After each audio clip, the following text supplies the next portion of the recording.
నమస్తే, welcome to metro TV. ముందుగా bulletin లో హెడ్లైన్స్. నేడు తెలంగాణ కేబినెట్ సమావేశం. మెట్రో విస్తరణ, రేటు పాలసీపై చర్చించే అవకాశం.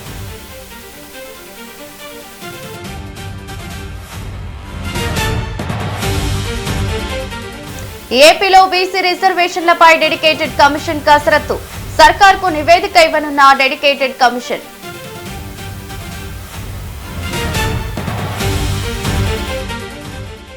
నేడు ట్యాంక్ బండ్ పై భారీ తిరంగా ర్యాలీ. హర్ ఘర్ తిరంగాలో భాగంగా బీజేపీ ర్యాలీ.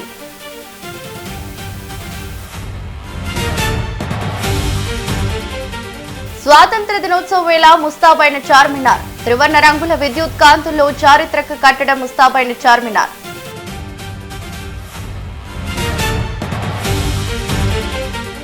దేశవ్యాప్తంగా పలు రాష్ట్రాల్లో దంచి కొడుతున్న వర్షాలు. భారీ వర్షాలతో ఒడిశాలోని పలు ప్రాంతాల్లో వరదలు.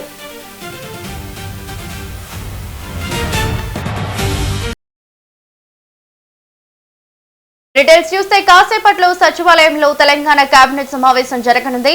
రాష్ట్రంలో వర్షాభావ పరిస్థితులు, సాగునీటి ఇబ్బందులపై మంత్రివర్గం చర్చించే అవకాశం ఉంది.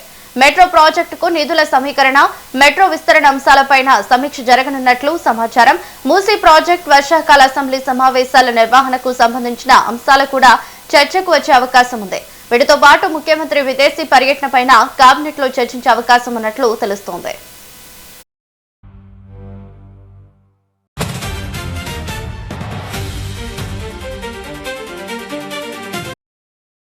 ఇక ఇదే అంశంపై పూర్తి డీటెయిల్స్ మా ప్రతినిధి శేఖర్ ఫోన్ ద్వారా అందిస్తారు. శేఖర్, చెప్పండి, మరి కేబినెట్ సమావేశంలో ఎలాంటి విషయాలు చర్చించే అవకాశం ఉంది? తెలంగాణ కేబినెట్ మరికొద్దిసేపట్లో సమావేశం కానున్నది. మరికొద్ది 10:30 గంటల సమయంలో తెలంగాణ కేబినెట్ సీఎం రేవంత్ రెడ్డి అధ్యక్షతన కేబినెట్ సమావేశం మాత్రం డాక్టర్ బిఆర్ అంబేద్కర్ తెలంగాణ సచివాలయంలో భేటీ కానున్నది.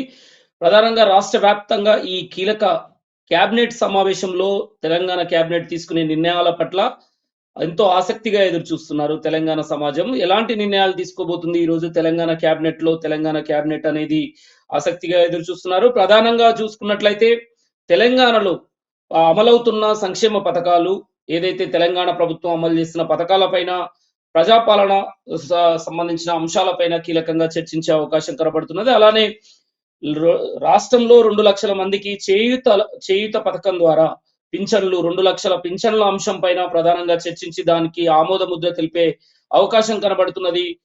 ఒకేసారి తెలంగాణలో 2 లక్షల మందికి ఈ చేయూత పథకం ద్వారా పింఛన్లు అప్లికేషన్లు ఇప్పటికే తెలంగాణ రాష్ట్రంలో ప్రారంభమయ్యాయి.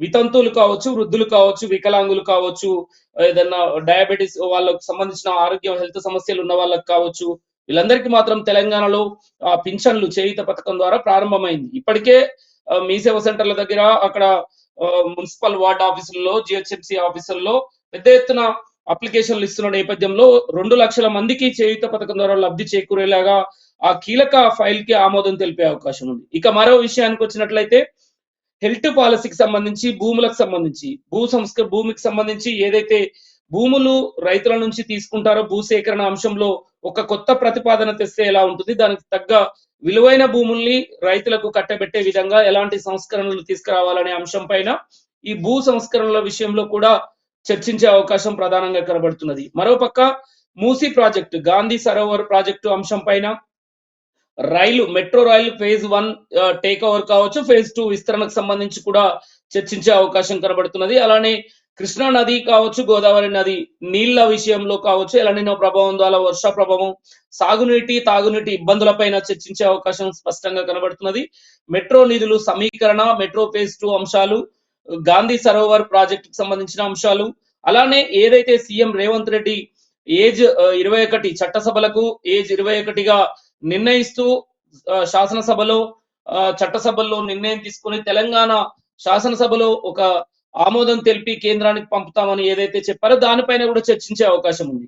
అంటే అసెంబ్లీ సమావేశాలు ఒక రోజు ఏర్పాటు చేసి ఏజ్ అనేది 21 వరకు తీసుకొని, చట్టసభలకు ఎవరికైనా 21 ఏజ్ గా తీసుకొని, గతంలో 25 ఉంది ఏజ్, దానికి సంబంధించి 21గా మార్పులు చేర్పులు చేసి దానిపైన చట్టసభల్లో చర్చించి ఒక తీర్మానం చేసి దాన్ని కేంద్ర ప్రభుత్వానికి పంపాలి, పార్లమెంట్ కని ఏదైతే నిర్ణయించారో దానిపైన అసెంబ్లీ సమావేశాలు ఎప్పుడు, ప్రత్యేక అసెంబ్లీ సమావేశం ఎప్పుడు ఏర్పాటు చేస్తే బాగుంటుందనే దానికోసం కూడా చర్చించే అవకాశం అయితే స్పష్టంగా కనబడుతున్నది.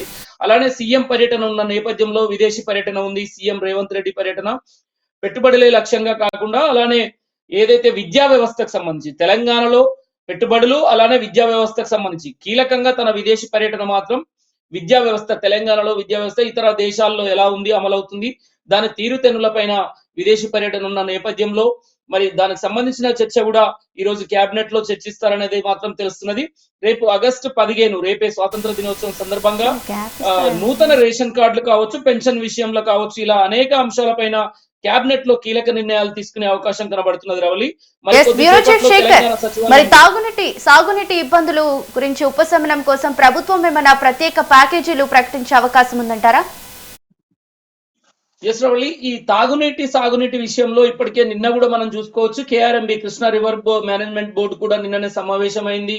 తెలంగాణకు అటు పక్క రాష్ట్రమైన ఆంధ్రప్రదేశ్ విషయంలో కృష్ణా నది పంపకాలు, నీళ్ల పంపకాలు, గోదావరి నీళ్ల పంపకాలు, ప్రధానంగా కృష్ణా నది జలాల పంపకాల విషయంలో తలెత్తుతున్న విభేదాలపైన అసలే కృష్ణా రివర్ బోర్డు నిన్ననే సమావేశమైన నేపథ్యంలో ఎలనీనో ప్రభావం ఉన్న నేపథ్యంలో మరుసటి సంవత్సరం రేపు వచ్చే సంవత్సరంలో నీటి పంపకాల విషయంలో, సాగునీటి విషయంలో, తాగునీటి విషయంలో కూడా కీలకంగా క్యాబినెట్ కొన్ని కీలక నిర్ణయాలు తీసుకునే అవకాశం ఉంది. తాగునీటి విషయంలో ఎలాంటి నిర్ణయాలు తీసుకోవాలి, ఇప్పటికీ ఆ నీటిని సాగునీటి విషయంలో కూడా ఎక్కడెక్కడైతే జూరాల కావచ్చు, కృష్ణా నది పైన నాగార్జున సాగర్ కావచ్చు, శ్రీశైలం సంబంధించిన కావచ్చు, విద్యుత్ ఉత్పత్తికి సంబంధించి కూడా ఈ అంశాలపైన కూడా క్యాబినెట్ లో కీలకంగా చర్చిస్తారని అయితే సమాచారం తెలుస్తున్నది. మరి దీనిపైన ప్రభుత్వం కూడా సాగునీటి విషయంలో కూడా కీలకంగా ఒక ప్రకటన చేసే అవకాశం ఉంది. దానికి సంబంధించి క్యాబినెట్ లో చర్చించి ఒక నిర్ణయానికి వచ్చే అవకాశాలు అయితే కనబడుతున్నాయి రవలి. Thank you Shekhar.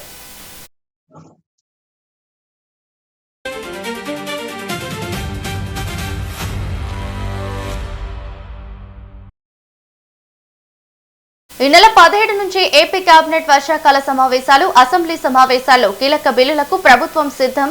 స్థానిక సంస్థల ఎన్నికల్లో బీసీలకు 34% రిజర్వేషన్లు, బీసీ రిజర్వేషన్లపై ప్రభుత్వానికి నివేదిక ఇవ్వనున్న బీసీ కమిషన్. ఇక రిజర్వేషన్లకు చట్టబద్ధత కల్పించేలా బిల్లు ఆమోదిస్తారు. ఇక ఏపీలో జరగనున్న వర్షాకాల అసెంబ్లీ సమావేశాల్లో పలు కీలక బిల్లులను సభ ముందుకు తీసుకొచ్చేందుకు ప్రభుత్వం కసరత్తు చేస్తుంది. రాబోయే స్థానిక సంస్థల ఎన్నికల్లో బీసీలకు తగిన రిజర్వేషన్లు కల్పించేలా ప్రత్యేక చట్టం చేయాలని కూడా ప్రభుత్వం భావిస్తోంది. ఈ నేపథ్యంలో బీసీల సామాజిక, రాజకీయ పరిస్థితులపై అధ్యయనం చేస్తున్న బీసీ కమిషన్ త్వరలోనే తన అధికారిక నివేదికను ప్రభుత్వానికి సమర్పించనుంది.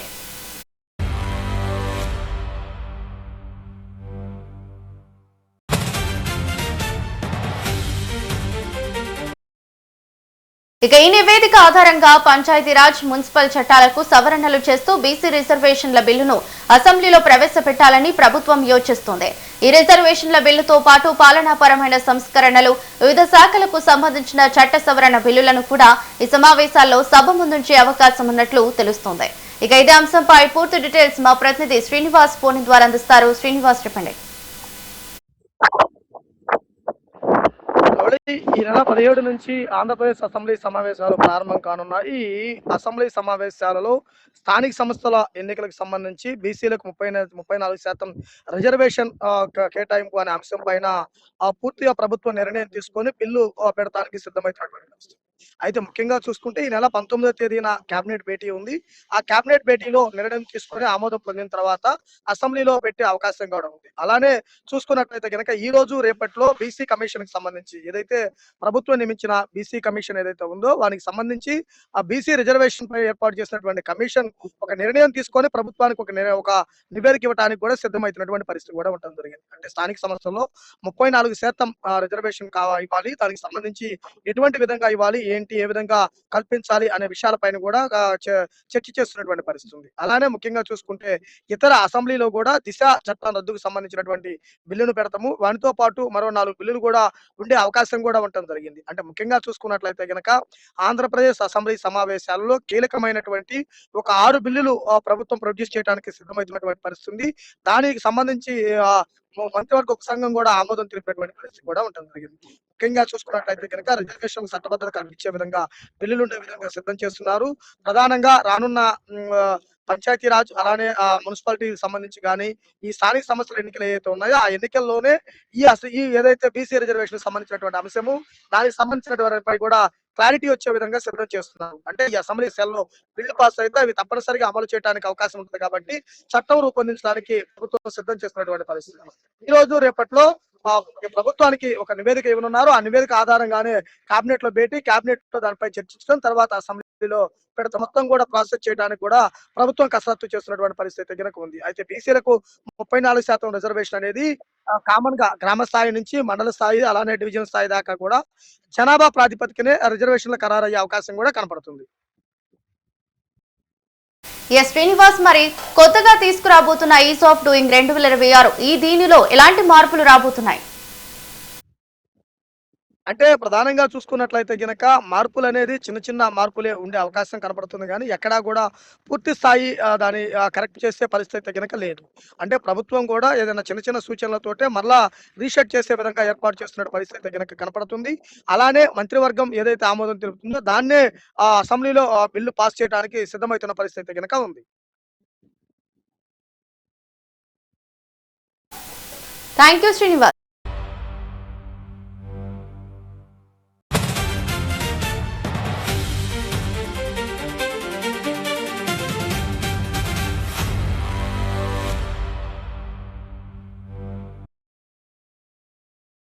ఆదాయానికి మించిన ఆస్తుల కేసులో డీఎస్పీ భీమ్రెడ్డిని ఏసీబీ అధికారులు కస్టడీలోకి తీసుకుని విచారణ ముమ్మరం చేశారు.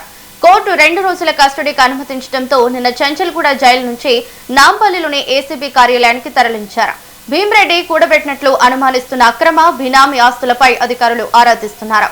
ఇప్పటి వరకు సోదాల్లో 200 కోట్లకు పైగా విలువైన ఆస్తులు ఉన్నట్లు ప్రాథమికంగా గుర్తించామని ఏసీబీ తెలిపింది. కర్ణాటకతో పాటు తెలంగాణలోని పలు ప్రాంతాల్లో భూములు ఉన్నట్లు గుర్తించినట్లు సమాచారం. ఇప్పటికే 10 బ్యాంకు ఖాతాలు, 2 లాకర్లను సీజ్ చేశారు.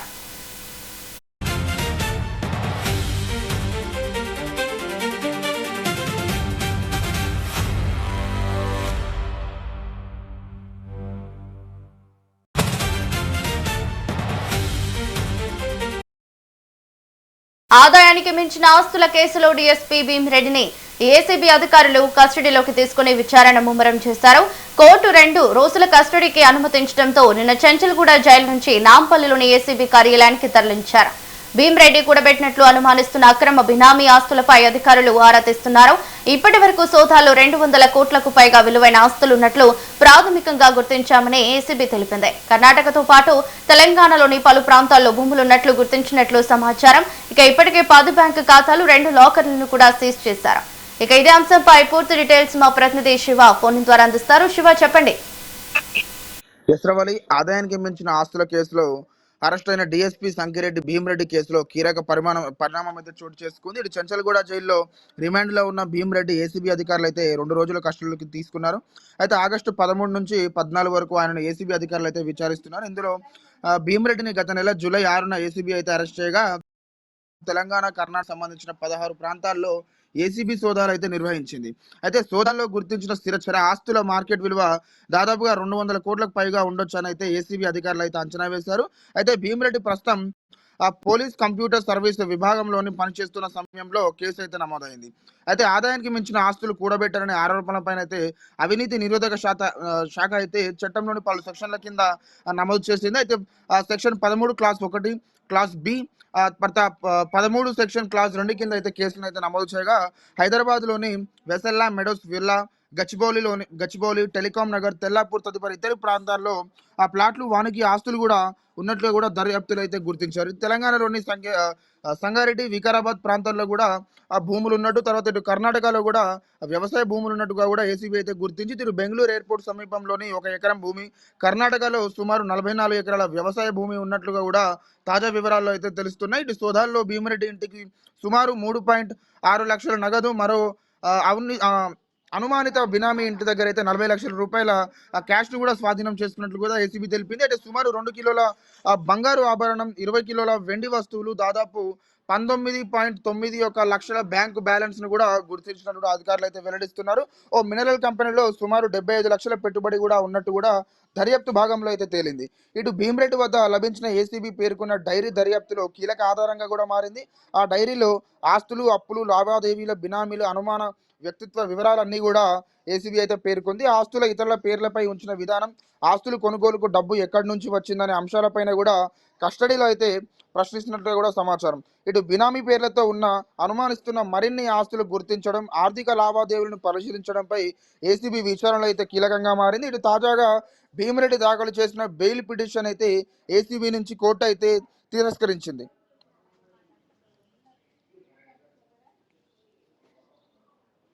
శివ, మరి ఈ అక్రమ ఆస్తుల వెనుక రాజకీయ నేతల హస్తం ఏమైనా ఉందని పోలీసులు అనుమానిస్తున్నారా?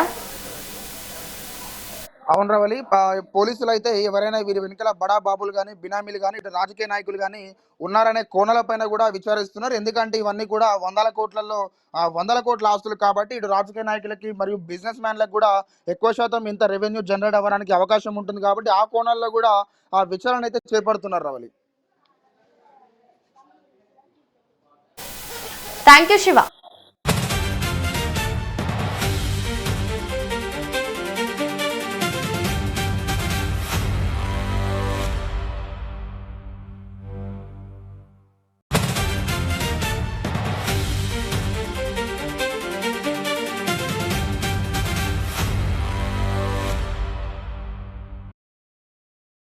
వైద్యురాలిగా, రాజకీయ నాయకురాలిగా తీగల అనితారెడ్డి తనకంటూ గుర్తింపు తెచ్చుకున్నారు. బీఆర్ఎస్ ద్వారా రాజకీయాల్లోకి వచ్చిన ఆమె రంగారెడ్డి జిల్లా పరిషత్ మాజీ చైర్పర్సన్ గా పనిచేశారు. అనంతరం బీఆర్ఎస్ కు రాజీనామా చేశారు. ప్రస్తుతం కాంగ్రెస్ రాజకీయాల్లో అనితారెడ్డి పాత్ర ఏంటి? పార్టీ నుంచి ఆమెకు ఎలాంటి మద్దతు ఉంది? రానున్న రోజుల్లో ఎమ్మెల్సీ ఎన్నికల బరిలో నిలిచే ఆలోచన ఉందా? ఈ అంశాలపై మరింత సమాచారం తీగల అనితారెడ్డితో మా ప్రతినిధి Lahari face to face. Rangareddy జిల్లాలో బీఆర్ఎస్ పార్టీ నుంచి జెడ్పీ చైర్పర్సన్గా ఎన్నికయ్యారు. ఆ తర్వాత ఫిబ్రవరి 2024లో కాంగ్రెస్ పార్టీలో చేరారు. వారెవరో కాదు, తీగల అనితారెడ్డి. ప్రజెంట్గా గ్రాడ్యుయేట్ ఎన్నికలు త్వరలో రాబోతున్నాయి కాబట్టి మరి వారు ఏ పాత్ర పోషించబోతున్నారు, అలాగే ప్రజెంటు కాంగ్రెస్ పార్టీలో ఏ విధంగా ముందడుగు వేస్తున్నారు, అలాగే రాజకీయంగా వారు ఎట్లాంటి ఒడిదుడుకులను ఎదుర్కొన్నారు, ఇట్లాంటి విషయాలు తెలుసుకుందాం. ప్రజెంటు అనితారెడ్డి గారు ఉన్నారు, వారితో మాట్లాడదాం. మ్యామ్ నమస్తే. నమస్తే. సో ఒకవైపు టికేఆర్ కాలేజ్, మరోవైపు పొలిటికల్, సో ఈ రెండింటిని ఎలా బ్యాలెన్స్ చేస్తున్నారు? అదేవిధంగా గ్రాడ్యుయేట్ ఎలక్షన్స్ వస్తున్నాయి. సో ఎమ్మెల్సీ ఎలక్షన్స్ అంటే చాలామంది కూడా ముందుకు వస్తారు. సో మీరు ఎమ్మెల్సీ ఎలక్షన్స్లో పోటీ చేయాలనుకుంటున్నారా? ఎవరైనా సపోర్టింగ్ ఉందా? మెట్రో టీవీ ద్వారా తెలంగాణ ప్రేక్షకులకు అందరికీ నమస్కారం అండి. కాలేజ్, మా ఫ్యామిలీ అంతా ఒక యునైటెడ్ స్ట్రక్చర్. కాలేజ్ విషయాలన్నీ కూడా మా హస్బెండ్ వారి బ్రదర్ చూసుకుంటారు. మా మామయ్య గారు సపోర్ట్ దానికి. తీగల కృష్ణారెడ్డి గారు మీకు అందరికీ తెలుసు. వారు అటు ఎడ్యుకేషనల్ ఇన్స్టిట్యూషన్స్ విద్యావేత్తలాగా మరియు ఇటు పొలిటికల్గా కూడా ఎన్నో బాధ్యతలు చేపట్టారు. కూడా చైర్మన్గా ఎన్నో టర్మ్స్ చేశారు. హైదరాబాద్కి డైరెక్ట్ ఎలక్షన్గా మేయర్ గెలిచారు. మహేశ్వరం కాన్స్టిట్యున్సీకి ఎమ్మెల్యేగా కూడా ఉన్నారు. ఆ తర్వాత నేను జెడ్పీ చైర్మన్గా గెలిచి కాంగ్రెస్లోకి రావడం జరిగింది. ఎమ్మెల్సీ గ్రాడ్యుయేట్ ఎలక్షన్ విషయానికి వస్తే తప్పకుండా మా పార్టిసిపేషన్ ఉంటుంది. పార్టీ అధిష్టానం, గౌరవ ముఖ్యమంత్రి గారు కానీ లేకపోతే పైన అధిష్టానం ఏఐసిసి ఎవరికి డిసైడ్ చేసినా మేమందరం ఖచ్చితంగా చాలా గట్టి సంకల్పంతో పనిచేసి ఖచ్చితంగా మా క్యాండిడేట్ని గెలిపించుకుంటాము. అది మినహా పర్సనల్గా మరి నాకేమన్నా ఛాన్స్ ఉంటుంది అంటే మా గౌరవ ముఖ్యమంత్రి గారి పైన మాకు ఎనలేని అభిమానం ఉంది. ఎందుకంటే ముఖ్యమంత్రి గారు ఒక నికాసైన మనిషి. చాలా అవైలబుల్గా ఉంటారు, ప్రజల్లో బాగా ఉంటారు, చాలా బహిరంగ సభలు కండక్ట్ చేస్తారు, చాలా విపరీతంగా కూడా ఒక సైడ్ పేద ప్రజలకి సంక్షేమానికి ఇటు పార్టీ డెవలప్మెంట్కి అన్ని విధాలుగా అండగా ఉంటారు. దూసుకుపోయే వ్యక్తిత్వం గలదు కాబట్టి సార్కి నా పైన ఒకలాంటి ఐడియాలజీ అట్లా ఏమన్నా అనుకున్నా కానీ మమ్మల్ని చూసినట్టయితే మాకు విద్యా సంస్థలు ఉన్నాయి, కాలేజ్ అసోసియేషన్స్లో ఎన్నో కాలేజ్ స్టూడెంట్స్ ఉంటారు, ఎక్స్ స్టూడెంట్స్ ఉంటారు. అలా కాకుండా నేను ఒక డాక్టర్ని. సో మా ఫ్రాటర్నిటీ మెడికల్ ఫీల్డ్ వాళ్ళని కూడా ఒక నెట్వర్క్ ఉంది. దానికి అంతకంటే కూడా పెద్దగా నేను జెడ్పీ చైర్మన్గా చేసినప్పుడు జిల్లాలో కూడా బాగా పర్యటించేదాన్ని. సో ఆ నెట్వర్క్ అనేది ఆల్రెడీ నాకు ఉంది.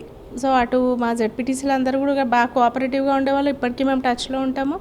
సో అలా ఎన్నో విధాలుగా ఒక స్ట్రాటజిక్గా ముందుకెళ్ళే అవకాశం ఉంది. ఎంతో కొద్ది అర్హత అయితే ఉంది అని అనుకొని ఒకవేళ అవకాశం ఇస్తే ఖచ్చితంగా నేను బరిలో ఉంటానని చెప్పుకుంటున్నాను.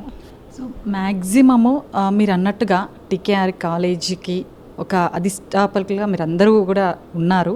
సో ఈ కాలేజీ తరపున కాకుండా అలాగే మీరు ఇప్పటివరకు కూడా ఎన్నో రకాలుగా అన్నీ చూసే ఉంటారు, అంటే జెడ్పీ చైర్పర్సన్గా వర్క్స్ చేసి ఉంటారు. సో అవన్నీ దృష్టిలో పెట్టుకొని ఎమ్మెల్సీగా అనితారెడ్డి షీఈస్ పర్ఫెక్ట్ అంటూ ఎవరైనా మిమ్మల్ని ప్రోత్సహించడం జరిగిందా? అలాగే మీరు ఈ మధ్య ఈ ఎలక్షన్స్ గురించి మీరు రేవంత్ రెడ్డిని ఏమైనా కలవడం జరిగిందా? ఈ మధ్యనైతే గౌరవ ముఖ్యమంత్రి గారిని కలవడం అంటూ ఏమీ లేదు. బట్ ఎక్కడి నుంచో కొన్ని సందేశాలు అయితే వచ్చినాయి, గ్రౌండ్ వర్క్ చేసుకుంటే మంచిది అని. ఎందుకంటే పార్టీ ఎలా ఉంటుందంటే కొంతమందికి అలా ఎవరైతే అర్హులు ఉన్నారనుకున్నారో వాళ్ళకు మెసేజ్ పంపిస్తుంది, తర్వాత వాళ్ళ ఇంట్రెస్ట్ ఎంత ఉందా అన్నట్టు చూస్తారు కదా, ఆ విధంగా అంతవరకు అందులో ఉంది. కానీ ఏదైనా కానీ ఎలక్షన్కి అయితే మేము ప్రిపేర్డ్గా ఉన్నాము. అది నేను కాదు, క్యాండిడేట్ ఎవరున్నా కానీ అంత ఇంటెన్సిటీతో పనిచేస్తాం. మాకు ఏదైనా బాధ్యత తప్పగా చెప్తే దానికి ఇంకా మేము మినహాయించి ఎక్కడ కూడా కొంచెం 0.001% కూడా తక్కువ కాన్సన్ట్రేషన్ డెడికేషన్తో అయితే చేస్తామన్నట్టు ఏం లేదు, గట్టిగా చేస్తాం ఎవరికోసమైనా. Thank you ma'am, thanks for explanation. So ఇదండి జెడ్పీ చైర్పర్సన్గా బీఆర్ఎస్లో ఎన్నో మంచి కార్యక్రమాలు చేపట్టారు. సో అదే పనులు కూడా ప్రజెంట్గా కంటిన్యూగా ప్రజలకు ఎన్నో అభివృద్ధి కార్యక్రమాలు కూడా చేస్తున్నారు, హెల్త్ క్యాంప్స్ కండక్ట్ చేస్తున్నారు. మంత్లీలో ప్రజలకు ఏది అయినా అవసరం వస్తే ఖచ్చితంగా వారికి తోడుగా ఉంటానంటూ కూడా అనితారెడ్డి గారు చెప్తున్నారు. అదేవిధంగా గ్రాడ్యుయేట్ ఎలక్షన్స్ త్వరలో రాబోతున్నాయి. సో ఈ ఎమ్మెల్సీ ఎలక్షన్స్లో వారు చేస్తున్నటువంటి ఈ కృషి, అలాగే ప్రజలకు చేస్తున్నటువంటి మేలు అభివృద్ధి కార్యక్రమాలు నిజంగా గవర్నమెంట్ దృష్టికి వెళ్తే వారు నిజంగా ఏదైనా పదవి ఇస్తే ఖచ్చితంగా నేనేంటనేది నేను నిరూపించుకుంటాను, ప్రజలకు ఏదైనా సరే మంచి చేస్తానంటూ కూడా తీగల అనితారెడ్డి అయితే చెప్తున్నారు. Camera person జయకృష్ణతో Lahari, metro TV, Hyderabad. Kanakapalli జిల్లా పెందుర్తిలో వేపకుంట నుంచి పినగాడి వరకు రోడ్డు నిర్మాణాన్ని పూర్తి చేశామని ఎమ్మెల్యే పంచకర్ల రమేష్ బాబు తెలిపారు. రోడ్డు నిర్మాణంలో అక్రమాలు జరిగాయని, ఎమ్మెల్యే అవినీతికి పాల్పడ్డారని మాజీ ఎమ్మెల్యే అన్నంరెడ్డి ఆదిప్రాజ్ చేసిన విమర్శలపై ఆయన స్పందించారు. విపక్ష నాయకులకు ఏం చేయాలో తెలియక తప్పుడు ఆరోపణలు చేస్తున్నారని మండిపడ్డారు. వేపగుంట పినగాడి రోడ్డును ఎమ్మెల్యే రమేష్ బాబు అధికారులతో కలిసి పరిశీలించారు. రోడ్డుకు జరిగిన నష్టంపై అధికారులను వివరాలు అడిగి తెలుసుకున్నారు. భూమి లోపల ఉన్న భారీ వాటర్ పైప్ లైన్ పగిలిపోవడంతో నీరు బయటకు రావడం వల్లే రోడ్డులో కొంత భాగం దెబ్బతిన్నట్లు అధికారులు తెలిపారు. వేపగుంట పినగాడి రోడ్లో ఇప్పుడు మనం నిలబడిన పోర్షన్లో రోడ్డు మీద ఒక దగ్గర రోడ్డు షింక్ అయింది, పగుళ్ళు ఇచ్చింది అని చెప్పి పేపర్లో రావటం, ఇమీడియట్ గా నేను ఎంక్వైరీ చేసి ఎందుకు అలా జరిగిందంటే అధికారులు ఫోటోలు తీసి మరీ చూపించారు. అక్కడ తవ్వి ఒక భారీ పైపు లైన్ బరస్ట్ అవటం వల్ల పైపుల్లోంచి వాటర్ పైకి తన్ని కొత్తగా వేసిన రోడ్డు పగుళ్ళు ఇచ్చింది. ఒక 4 అడుగులు 3 అడుగులు డిస్టెన్స్ లో, లేదా 10 అడుగులు అవ్వచ్చు. జరిగింది ఒక వ్యక్తికి దగ్గరే కాకుండా జోనల్ కమిషనర్ నుంచి, ఇంజనీరింగ్ డిపార్ట్మెంట్ నుంచి, అలా కాకుండా రెవెన్యూ డిపార్ట్మెంట్ నుంచి, రకరకాల డిపార్ట్మెంట్ల నుంచి కూడా వేరువేరుగా రిపోర్ట్ తీసుకున్నప్పటికీ కూడా పబ్లిక్ నుంచి కూడా, ఆ రోడ్డు మీద వెళ్ళి నాకు చెప్పిన పబ్లిక్ నుంచి కూడా జరిగింది ఏంటో తెలుసుకుంటే పైప్ లైన్ పగలటం వల్ల చాలా ఫోర్స్గా రోడ్డు మీద పైకి వాటర్ చెమ్మటం వల్ల. తిరుపతిలో రెవెన్యూ ఇన్స్పెక్టర్ ప్రసాద్ పై తనపల్లి గ్రామానికి చెందిన జ్యోత్స్నారెడ్డి, సురేష్ రెడ్డి దంపతులు తీవ్ర ఆరోపణలు చేశారు. తమ ఇంటి వెనుక ఉన్న ఎకరం భూమిని తనకు ఇవ్వాలంటూ ఆర్ఐ ప్రసాద్ నిత్యం బెదిరింపులకు పాల్పడుతున్నారని ఆరోపించారు. ప్రసాద్ కుటుంబ సభ్యులు బంధువులతో కలిసి అర్ధరాత్రి వేళ తమ ఇంటికి వచ్చి ఇబ్బందులకు గురి చేస్తున్నారని ఆవేదన వ్యక్తం చేశారు. తమ తల్లి ఉమాకాంతమ్మ జీవించి ఉన్న సమయంలో మాయమాటలు చెప్పి ఒరిజినల్ పత్రాలు తీసుకెళ్లారని తెలిపారు. అలాగే తిరుచానూరు, తనపల్లి ప్రాంతాల్లోని భూముల వివరాలను తెలుసుకున్నారని ఆరోపించారు. తమ కుటుంబానికి ప్రాణహాని ఉందని, రక్షణ కల్పించాలని బాధితులు కోరారు. పోలీస్ స్టేషన్లో ఆర్ఐ ప్రసాద్ ఆయన కుటుంబ సభ్యులపై ఫిర్యాదు చేశారు.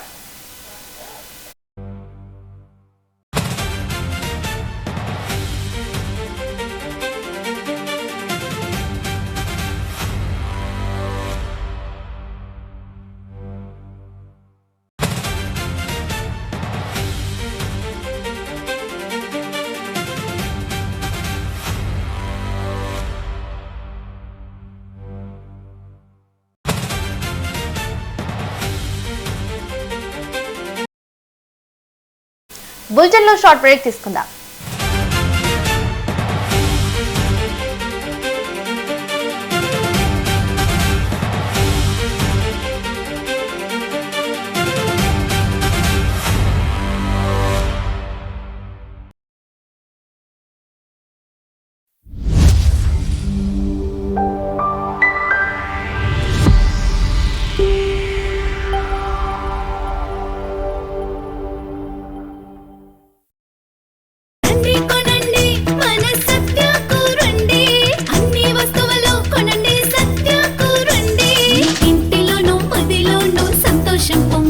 మీ సత్య తెలంగాణలో 1వ షోరూం ఇప్పుడు హైదరాబాద్ లో level 2 value zone Ameerpet.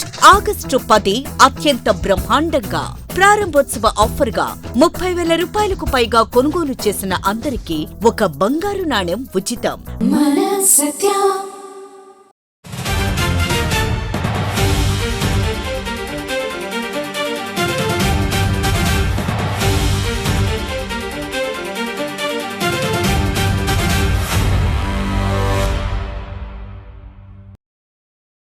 Welcome back.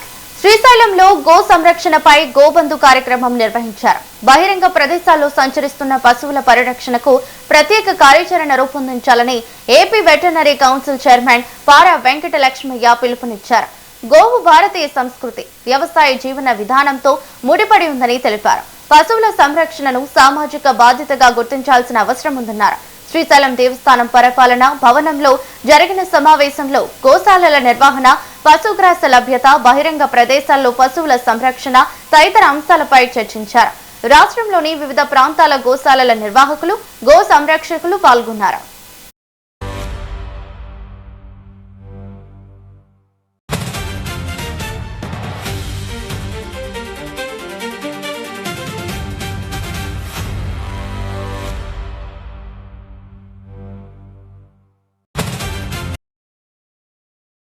Rangareddy జిల్లా అబ్దుల్లాపూర్ మెట్ మండలంలో ఇబ్రహీంపట్నం ఎమ్మెల్యే మల్రెడ్డి రంగారెడ్డి 4.25 కోట్లతో చేపట్టనున్న పలు అభివృద్ధి పనులకు శంకుస్థాపన చేశారు. తెలంగాణ ఏర్పడిన తర్వాత గత ప్రభుత్వం అభివృద్ధి చేయలేదని, తమ ప్రభుత్వం అభివృద్ధి చేస్తుంటే ఆరోపణలు చేస్తున్నారని ఎమ్మెల్యే మల్రెడ్డి రంగారెడ్డి మండిపడ్డారు.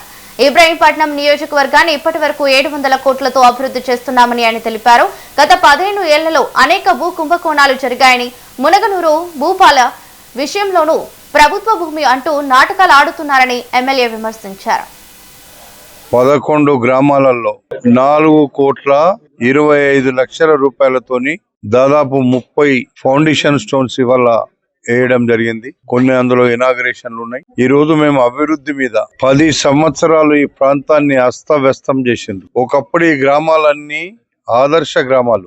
ఆదర్శ గ్రామాలను అధోగతి పాలు చేసినటువంటి సన్నాసులు ఇవాళ మళ్ళీ ఏదేదో మాట్లాడుతున్నారు. 10 సంవత్సరాలు తెలంగాణ రాష్ట్రం వచ్చిన తర్వాత అభివృద్ధి జరగాలి, పేదవాళ్లకు అన్ని సౌకర్యాలు కల్పించాలి, పేదవాళ్లకు రేషన్ కార్డులు ఇవ్వాలని, పింఛన్లు ఇవ్వాలని, సన్న బియ్యం ఇవ్వాలని, ఉచిత విద్యుత్ ఇవ్వాలని మేము ఎన్నో కార్యక్రమాలు చేపడితే ఓర్వలేకపోతున్నారు. ఇప్పుడు కూడా ఇంకా 100కి 100 రూపాయలు ఒకేసారి కాకపోవచ్చు.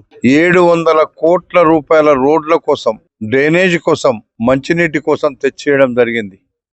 11 గ్రామాలలో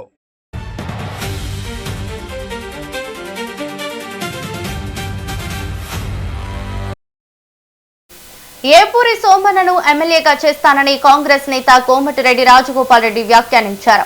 మందుల సామెల్ స్థానంలో ఏపూరి సోమన్నను ఎమ్మెల్యేగా చేస్తానని ఆయన పేర్కొన్నారు. ఇక రాజగోపాల్ రెడ్డి చేసిన ఈ వ్యాఖ్యలు స్థానికంగా రాజకీయ వర్గాల్లో చర్చకు దారితీశాయి. సోమన్నకు ఎమ్మెల్యేగా అవకాశం కల్పిస్తానంటూ రాజగోపాల్ రెడ్డి చేసిన ప్రకటనపై రాజకీయంగా ఆసక్తి నెలకొంది.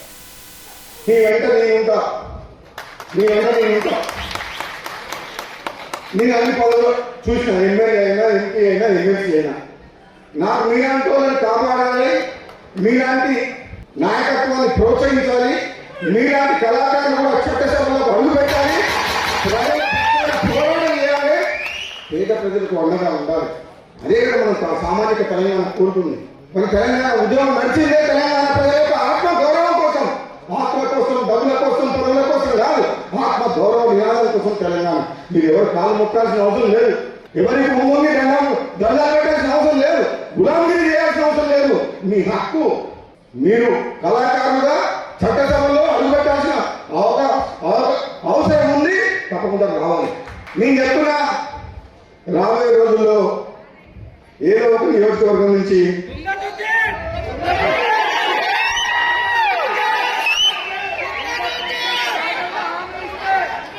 నేను ఒకసారి మాట్లాడితే ఎంత ప్రాణం పోయినా సరే. ఉత్తరాఖండ్ లో ఘోర ప్రమాదం జరిగింది. చమోలి జిల్లాలో నిర్మాణంలో ఉన్న జల విద్యుత్ ప్రాజెక్ట్ టనల్లోకి కొండ చర్యలు విరిగి పడటంతో 7 కార్మికులు ప్రాణాలు కోల్పోయారు. మరో 10 మందికి పైగా తీవ్రంగా గాయపడ్డారు. బురదలో చిక్కుకుపోయిన మరో 6 కోసం సహాయక చర్యలు కొనసాగుతున్నాయి. ఇక ఈ ఘటన గురువారం సాయంత్రం పీపల్ కోట సమీపంలో చోటు చేసుకుంది.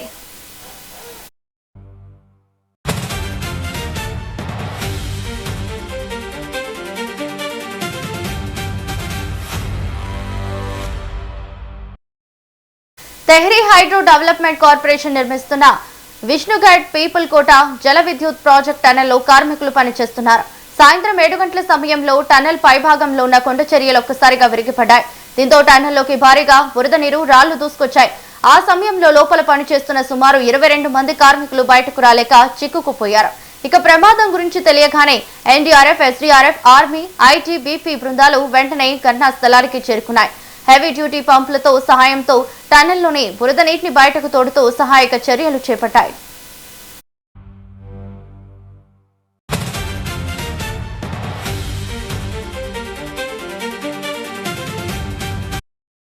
ఇక ఇప్పటి వరకు బయటకు తీసిన వారిలో 7 మరణించగా గాయపడిన 10 మందిని గోపేశ్వర్లోని జిల్లా ఆసుపత్రికి తరలించి చికిత్స అందిస్తున్నారు.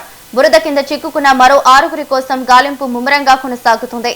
ఉత్తరాఖండ్ ముఖ్యమంత్రి పుష్కర్ సింగ్ ధామీ డెహ్రాడూన్లోని కంట్రోల్ రూమ్ నుంచి సహాయక చర్యలను స్వయంగా పర్యవేక్షిస్తున్నారు.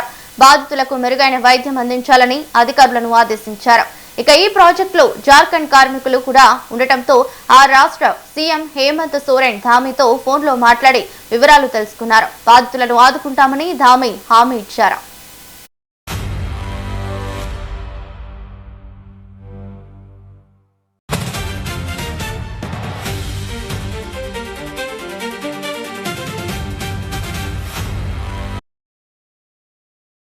ఇవి bulletin updates. Keep watching metro TV.